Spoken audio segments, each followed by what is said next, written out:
welcome to ChaosChats, where we talk about all things sci-fi, fantasy, and comics. We're your hosts. I'm Michael Portis. And I'm Steven Portis. And wait a minute. Where's the Millennium Falcon? We reviewed Star Wars last time, but looks like that's not the case. Well, in case you didn't read the title of this video, or you're wondering why we're not in the Millennium Falcon, or both, we are reviewing Iron Man, the first movie. We are excited to do so. We wanted to take a break between movies and kind of mix things up a little bit. Yeah, there's so many movies in the MCU that if we just did them straight, take us like a year to do. So we just kind of throw them in with other franchises we're doing. Rotate franchises. Right. It's just going to make it more interesting for us. It's going to widen our audience a little bit, give some more people things to talk about. We are nerds of all sorts of things, so it's just going to give us more to talk about in different varieties of what we like. So we're reviewing Iron Man. Just like with all our movie reviews, we're going to try to find 5 things we like and 5 things we don't like with each movie to help us be critical towards movies we like and look more positively at movies we don't like, and to look at it from a more balanced angle. Yeah, it's definitely more fun to watch a movie for the second time when you've got goals. So Oh yes. Given good things and bad things. Let's start out with the bad. Okay, so Okay, so we just talked about how we usually do 5 bad things. We don't have 5 bad things. we had to dig really hard for the ones we do have. Very hard. Like, we thought about this for a week. Yeah.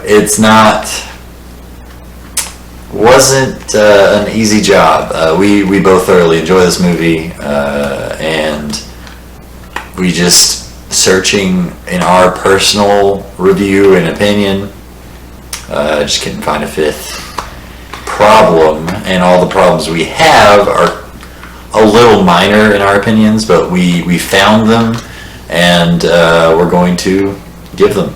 Yep, so we did end up with 4. Close. And we're gonna count those down for you. With number 4 being that the movie does follow your kind of typical superhero formula. Being the first in a long line of amazing movies, it did follow kind of the patterns of the movies that came before it. Yeah, I mean, you got your basic superhero origin of man thinks highly of himself, encounters difficulty, realizes his faults, overcomes the difficulty, friend is an enemy, kind of a situation, and it is, I suppose you could say, a little typical in plots to have those kind of things, but it, you know, I guess that's a small negative, but it's there, I guess, you know. And it's the first movie in the line, so you can't give it too much. All right. Well, I guess number 3 is Tony Stark's celebrity status. Normally in real life, you would make a celebrity out of arms dealers, weapons manufacturers. As a matter of fact, you know, in real life, we don't know them. I don't think there's any big name, well, unless you're like reviewing this stuff, unless you're like diving into this knowledge.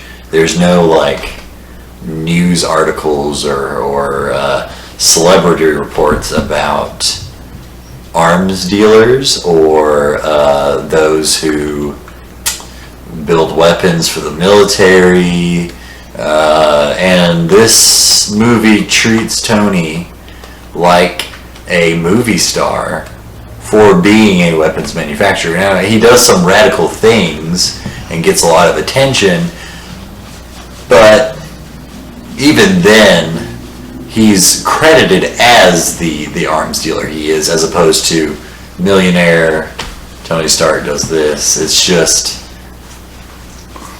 it's odd to have people enjoy him as much as they did in the movie, I guess. Yeah, especially in general, in the end. But. Yeah, especially with his profession, I guess. I know Howard Stark ends up being more of a inventor too, and that might add to his fame. But with the majority of his skills being with weapons manufacturing for the U.S. military, it's like normally you probably wouldn't know his name. Exactly.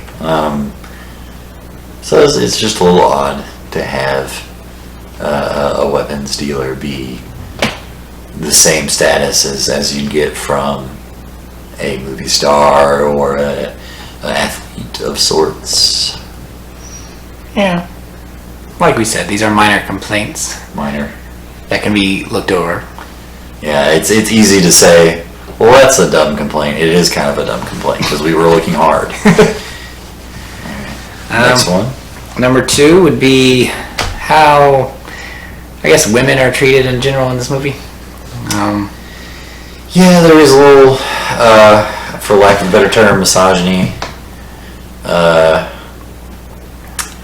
I know Tony is supposed to be a womanizer, and that is, that's just who Tony Stark is as a character. I feel like there are less provocative ways to display this. Yeah, and even instead of actually showing him perform that, it was just everybody swooning over him naturally. There's a scene in The Dark Knight where Bruce Wayne comes in a helicopter and has like 3 women popping out of it, but there's nothing like specific that happens with those girls. He's just coming out with them, right? So like you can do something like that and still show off the fact that he's a ladies' man, but like there's a lot that happened that was very unnecessary. And I guess being a womanizer in general is a little antagonizing, but like the reporter, the moves that she made, didn't make any sense. Yeah, she kind of came up to him with the intention of basically interrogating him and blasting his whole status, and then she goes home with him, and then next time you see her again, she's trying to blast him again. So it's very... It didn't make any sense the reason that it happened. I mean, unless the movie didn't do a good enough job of showing that she was just there for that intention in general. But I don't know. It's I just don't think women are given the proper treatment in this movie for sure. Yeah. Other than Pepper Potts. Pepper Potts is the exception to the rule, but yeah. We're just talking about the problematic women in the movie, I guess. And the airplane scene. Oh, yes. With Colonel Rhodes and... Yeah. Pole dancing flight stewardesses. Yeah, let's... I don't feel like flight stewardesses do that. Unless, could be because it's Tony Stark's flight stewardesses. I don't know. It's a ridiculous thing.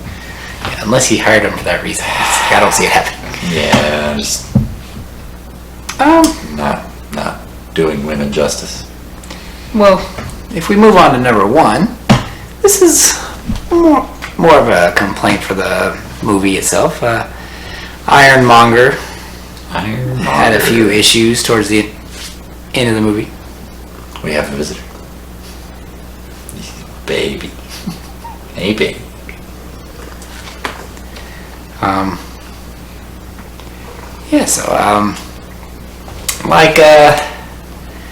There at the end, when Pepper Potts and the S.H.I.E.L.D. agents are on their way to arrest Obadiah Stane, he gets inside the armor itself to hide.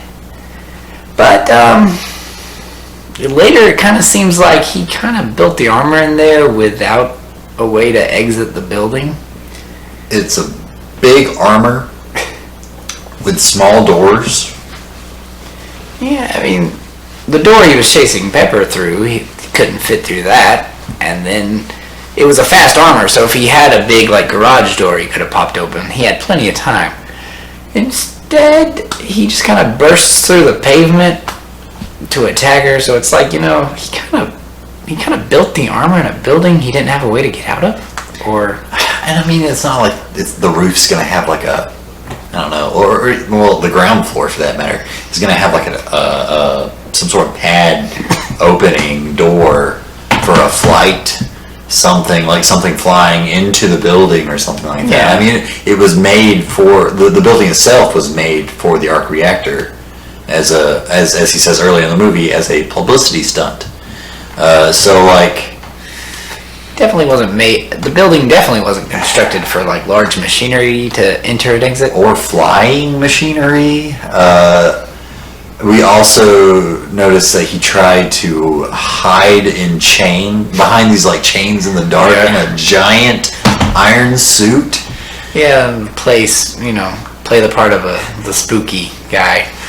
I don't feel like you gotta play the spooky guy when you're in a giant suit. No, you can just...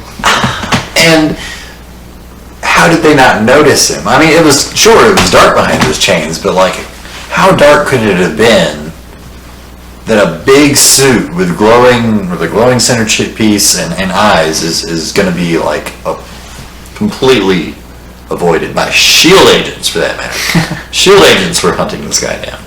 Yeah. I don't know. And then we talk about the part where his targeting system gets ripped out, and he's sitting in the suit, and he says, "You ripped out my targeting system," and he's firing.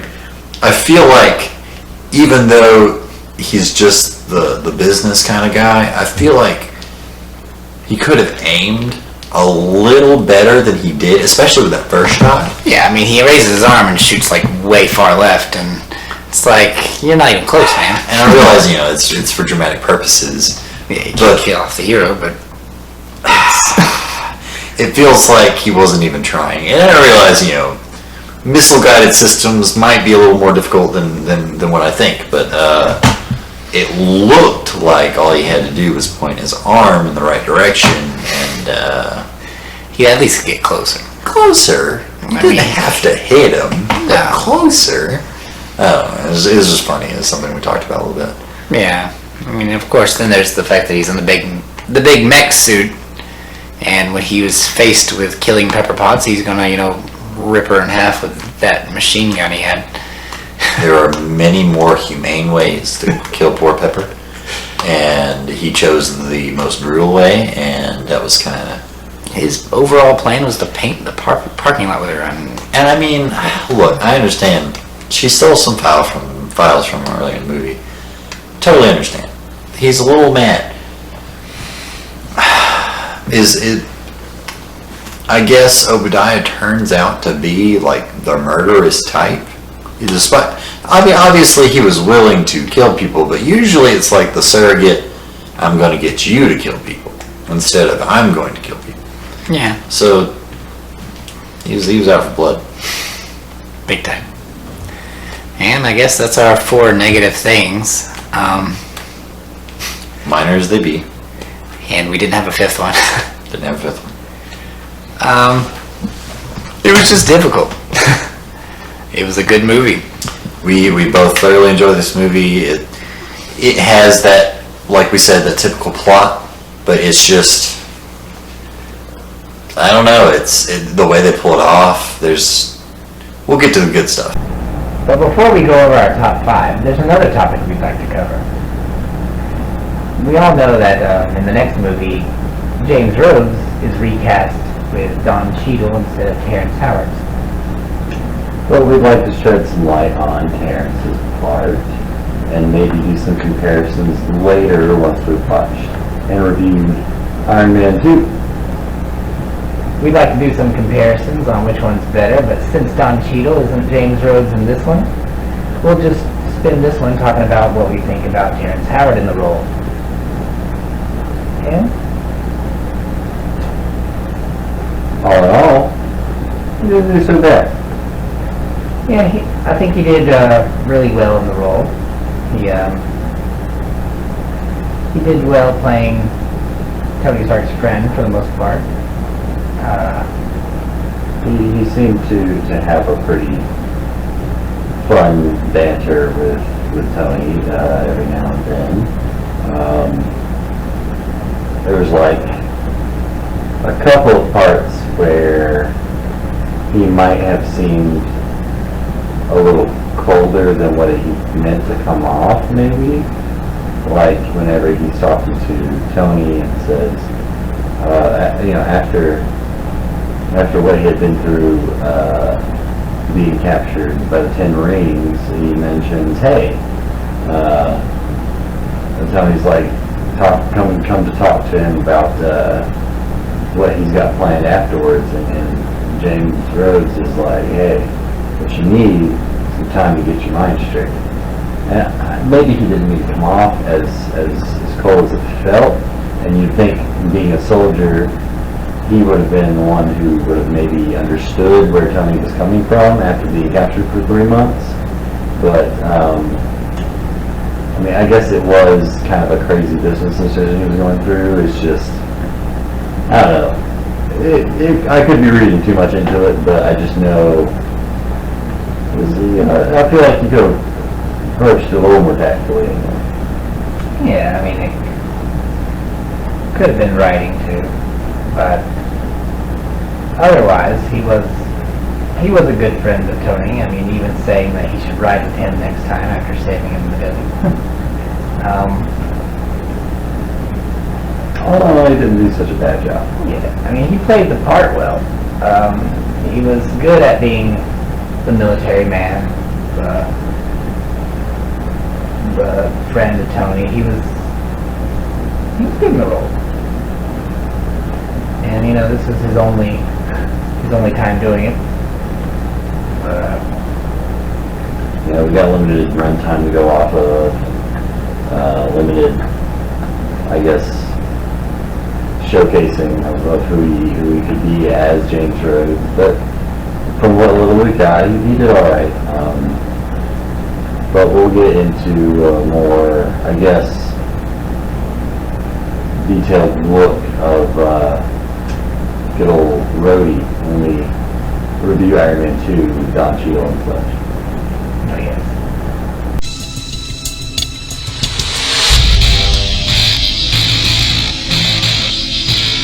Next time, baby.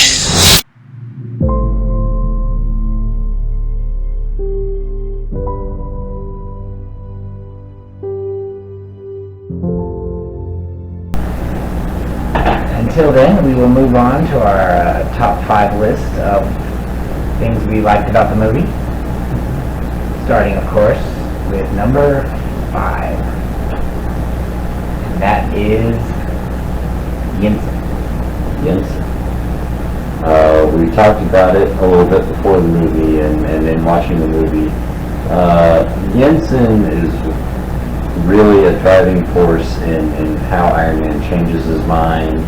He spends a lot of time with Yinsen in that cave for 3-month period of listening to Yinsen talk about his family and how Tony was wasting his life building these weapons of mass destruction and such with his incredible intelligence. And there's even one scene where when Yinsen makes the sacrifice play and runs out to buy Tony some more time so his superpower up. Yinsen says before he dies, he says, "Don't waste your life." And then as he passes away, it's like the suit became more than just let's get out of here, let's bring the weapons and go. It was like that's when he became Iron Man, because there was a shift. Like he stared at the body a moment, and then he like shifts his head real quick, and out he goes. And it felt like there was more, at that point, there was more to being Iron Man than just, let's get out of here alive kind of a situation, you know? Yeah. Oh yeah, definitely. It's literally a critical role in Iron Man's story. Without Yinsen, we might have still got Iron Man, but he probably would have been a very different Iron Man, if he would even made it out alive. So his sacrifice play really, I think, made Tony think about what he was doing here. I think he already had thoughts, but it was the sacrifice that like tied the knot, so to say. The last nail in the board. And it does mirror Tony's own story arc, because in the end, he makes his own sacrifice. Something we'll go into later, but it's Tony's story of making the sacrifice play that Yinsen made continues throughout as a theme throughout the rest of the Avengers movies. Yeah. So with that, we'll move on to number 4, and that is how grounded the movie was.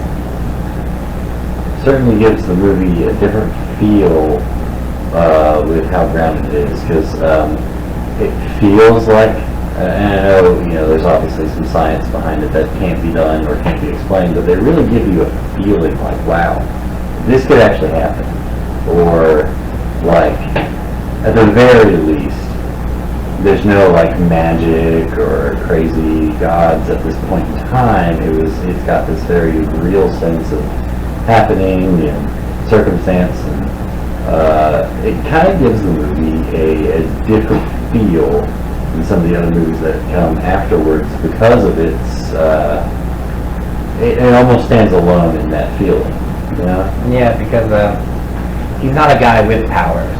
He's not fighting people with powers. He's made his powers. He built them in the suit, and of course the bad guy does the same thing. So it really gives you this feeling that it's possible to do, even if it might not be. It's just after so many MCU movies, and we've seen almost all of them, if not all. It's such a different feel from all these like mysticism and crazy powers and such. It's fresh to have that more grounded feeling sometimes in a movie, and that's what this movie gave off, was a more realism and I guess relatable feeling. Oh yeah, which really improved the movie overall. And speaking of which, that will take us to number 3, and that is Robert Downey Jr. himself.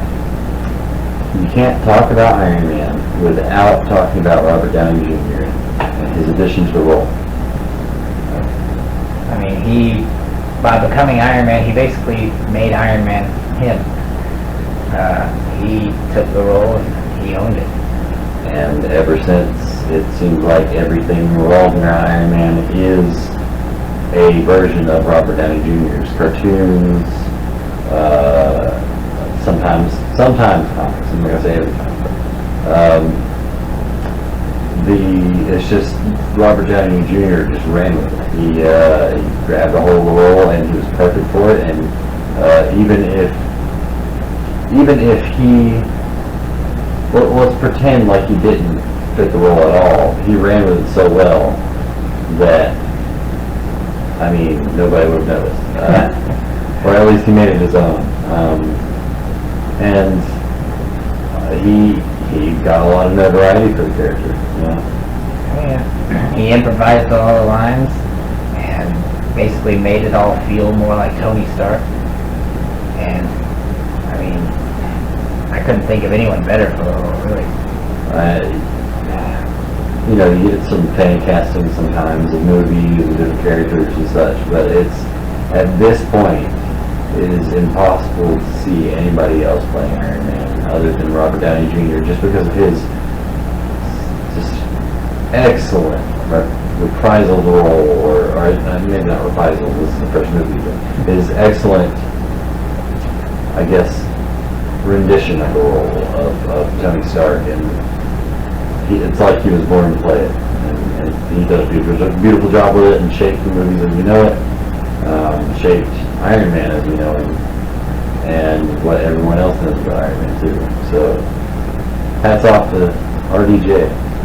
So, On to point number 2. number 2, and that is actually Pepper Potts and Tony's relationship.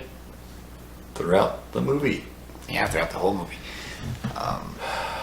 Those two together made many parts of the movie. They are an iconic couple in the movie. Their banter between each other was just amazing. It was very well written and fun. I think what comes to mind the most when it comes to scenes like this is the parts where he's switching out his arc reactor, and they're kind of talking back and forth. And at first, she's kind of panicking and getting kind of weird about it. And he's kind of calm, and then she kind of messes up, and then he starts panicking a little bit because he's going into cardiac arrest, and so she's trying to keep him calm. And they just go back and forth, and you know, it's their character dialogue throughout the movie, and I mean, from the beginning, you're just kind of like, man, you want these guys to be together, just because despite the fact that they're a boss and employee relationship, their banter is just amazing. It was just it made for so many cute moments in this movie. This movie was peak Pepper Potts material. I just don't think it got any better than this movie as far as Pepper goes. Their chemistry, their just all of it. Even it really was Pepper, the peak of Pepper. I think this is the best she's been in any movie out of the whole Iron Man trilogy. This is the best Pepper gets. It's not necessarily an insult.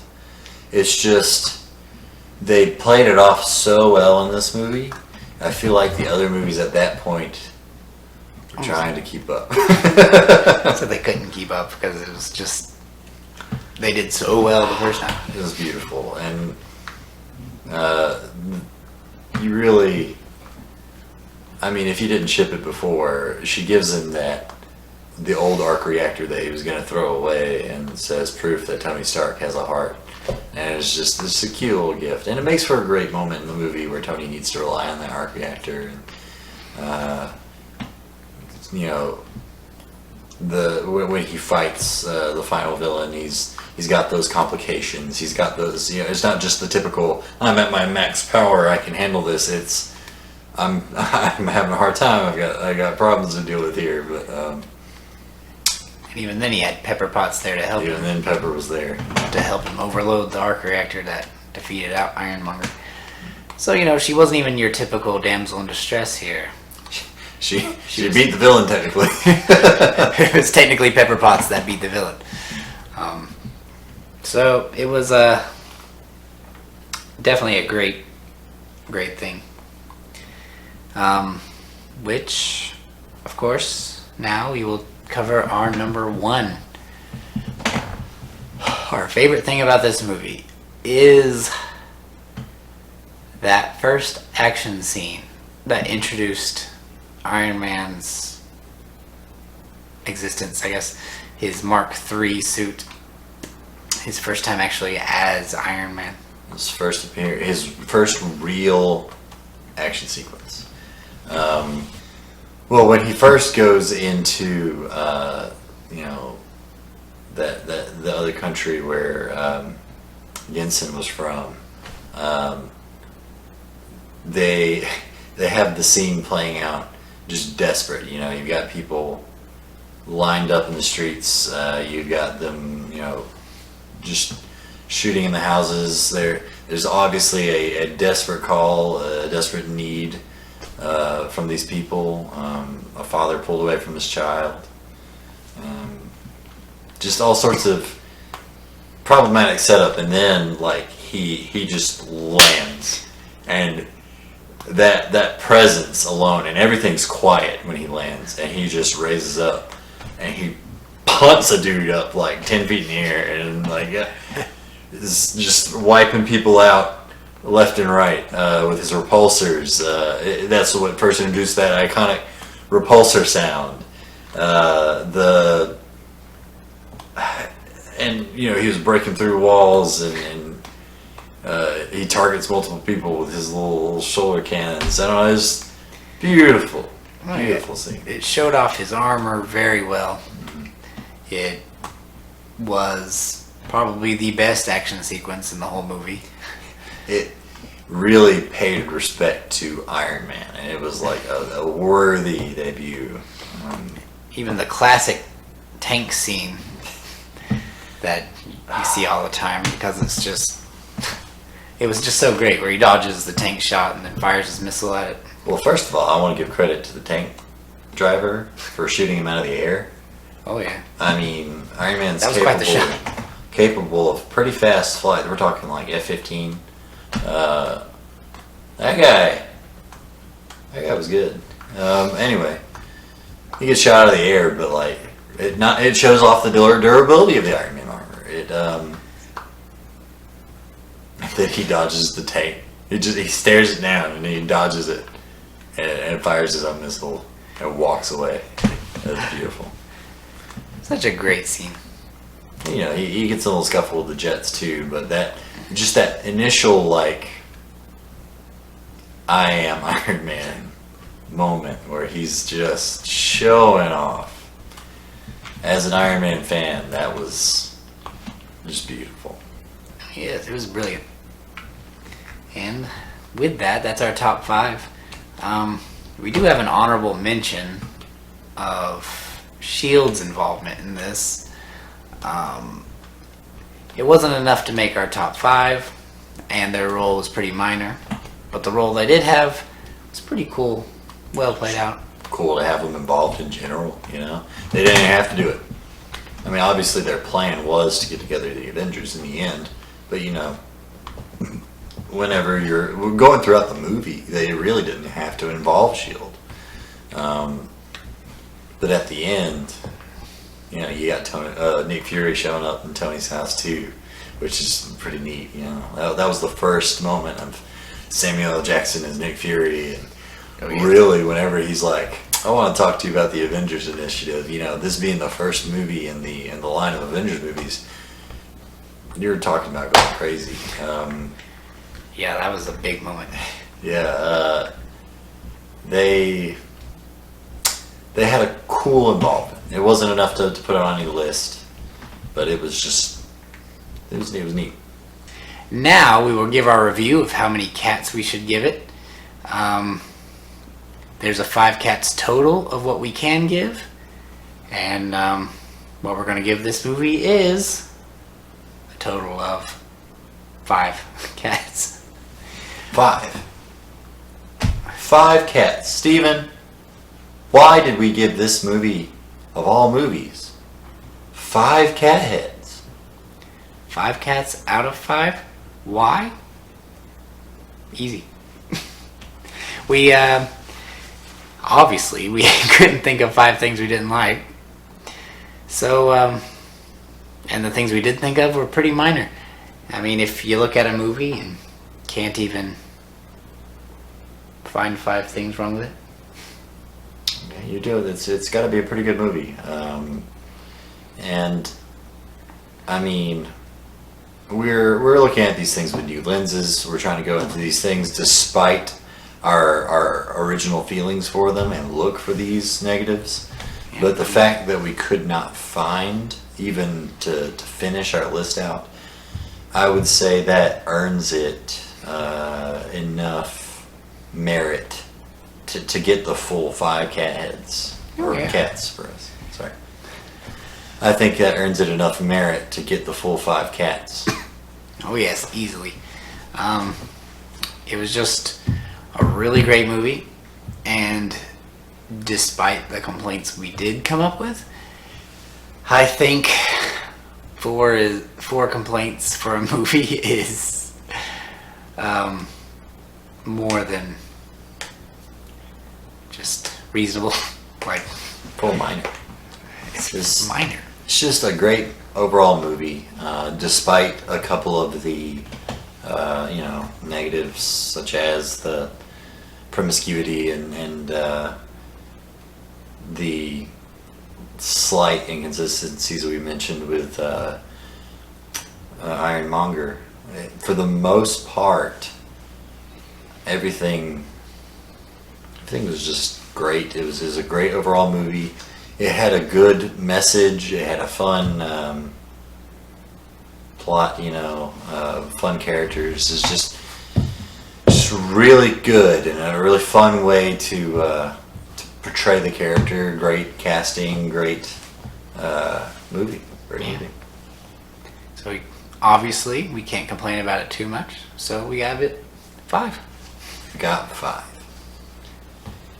Well, that'll conclude our Iron Man review. Leave some comments on what you think about the movie. How many cats would you give it out of 5? Tell us some complaints that you have with the movie. Tell us some things you like about the movie. Like and subscribe to this video for more content and more fun reviews that we'll be doing, and maybe a few other things. Oh yes, and be sure to check out our other channel, Chaos Reigns. We can put a link for it in the bio.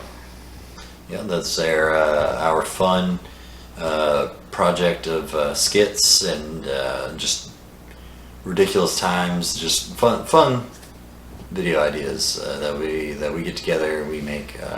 So check that out. Like and subscribe there as well. Oh yes. Thanks for watching. See you guys.